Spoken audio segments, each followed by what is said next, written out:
تمام. الولد الخدمه بتاعنا الجندي وهو من امن المركزي، احنا المنطقه دي فيها امن مركزي وحرس حدود، فهتلاقي نقطه كده ونقطه كده.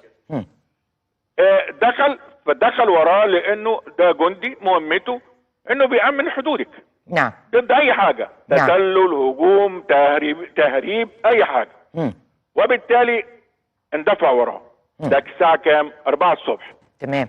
نحلل بقى، طب ليه 4 الصبح؟ ايوه.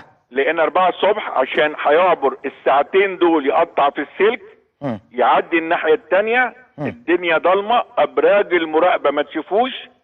بعد ساعتين يطلع عليه النهار، الشمس تبان، يوم يعرف يخش في اني اوديه او اني كهوف في المنطقه. تمام. فطبعا تخطيط يعني 10 من 10. اللي بيخطط لكده مش مننا يعني. نعم. فبالتالي الولد عبر الساعه 4 الصبح. الجندي المصري ما سابوش.